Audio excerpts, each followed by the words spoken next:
Keep her on a tight leash. Avowed! The game I've been looking forward for years, and yet it's like a poor man's Skyrim despite looking but not playing like Skyrim at all. But it's definitely like a poor man's Dragon Age. I don't understand why the marketing made it look like Skyrim.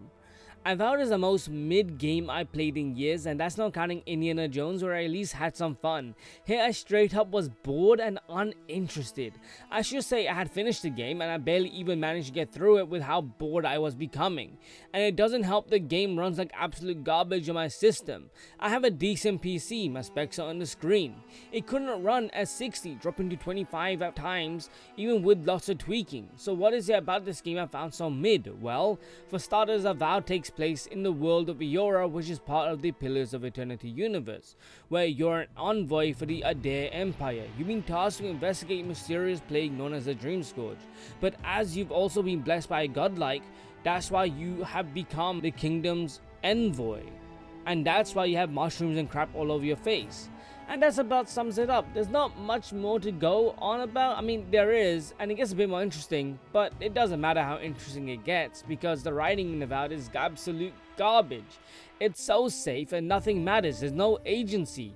Even as you progress through the story, nothing feels like it's engaging enough to want to see more. The way the story is told is interesting. At first, you don't know what God blessed you or why, and that's basically what you want to get to the bottom of. But that's boring. I'd rather focus more on the interesting themes the game had going on, like colonialism and its heavy political theming. I wish the game talked more about this, but more so with players' choice in mind. But the choices don't allow you to be the way that you want to shape the land. The story about the Dream Scourge is the focal point, but there's so much exposition upon exposition, with rather boring sums of dialogue being spewed at an insane rate, most of which could have been trimmed down. But again, none of that matters, as the most interesting viewpoint could have been shown how colonialism is bad, with you being the envoy for the king. This could have been such an interesting POV, as you're already part of the upper class. The story could have shown how horrible it is for people that don't get to be part of a social class, or why they have to resort to where they are. But the story is so bland with nothing to be remembered. The main focal point is this Dream Scourge, with it ravaging the land and destroying food sources and other economic aspects, and I genuinely found it boring, with a more interesting narrative about, again, colonialism.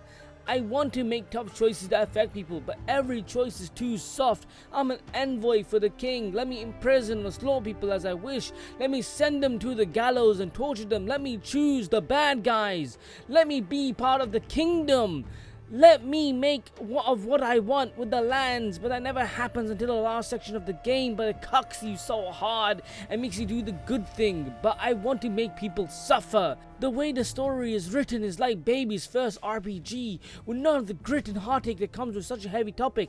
Instead, the game opts to go the Marvel route, where something serious will happen, but then all of a sudden one of your companions will make a quip like a MCU character. It's not even the fact that their choices are too soft, it's more so I don't get to play the way I want. The game clearly has you go the good route, and I noticed this because I purposely burned down a city, let a city burn down, destroy a historical building, killed a man. And despite my companions upset and telling me how wrong I am, they would just go, "How could you?" But then they're like, "Alright, I guess we're part of this." Like, what? I just killed a man. Why are you like being okay with this? I just destroyed your homes. And they're just like, well, that's good. And at the very end of the last chapter of the game, you can do something where they go, "How could you? I've been with you throughout all of this." I'm like, I don't like any of you mans.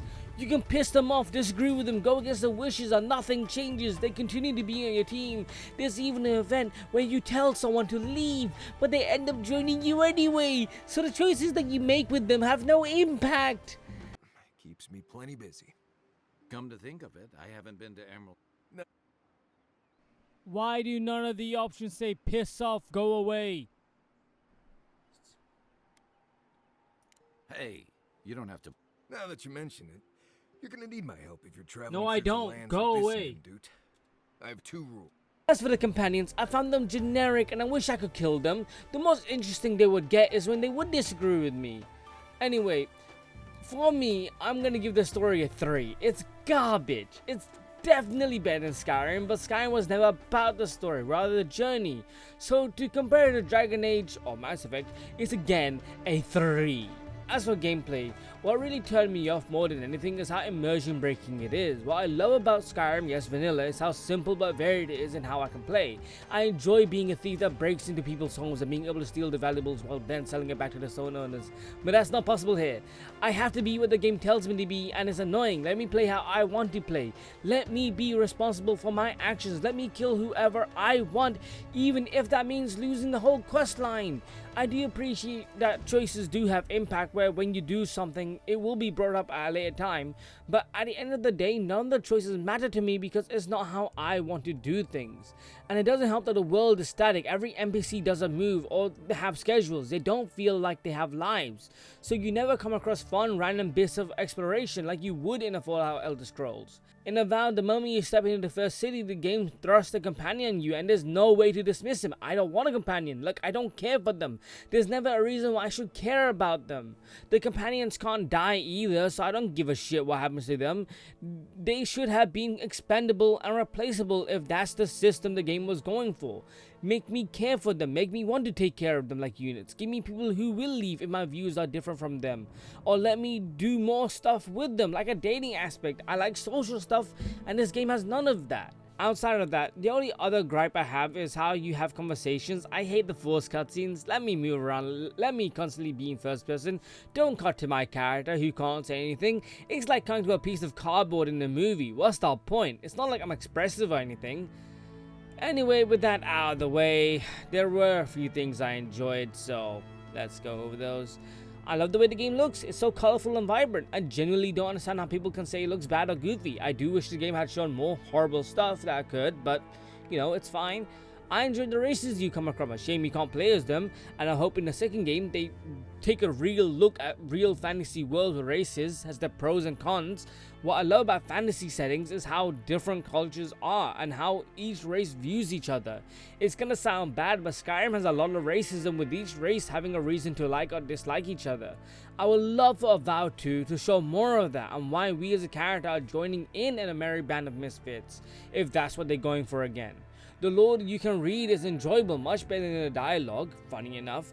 The voice actors are fantastic, but if there is a criticism, is that the dialogue feels very modern, despite being in a fantasy setting, and that's what also took me out of the immersion. Have the characters talk in a weird fantasy way. Let them be over the top if that's what it takes.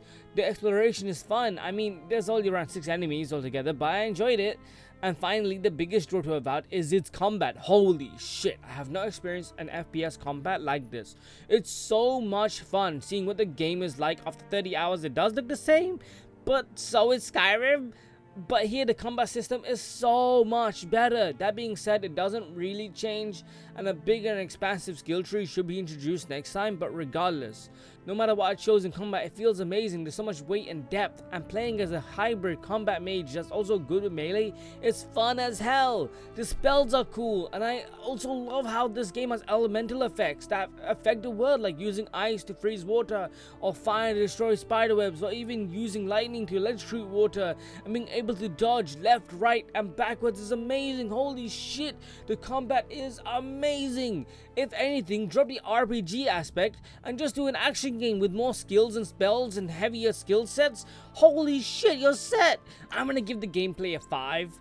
There's a few more things to talk about, like when I camp you can upgrade, talk, craft and such, but I don't care for it.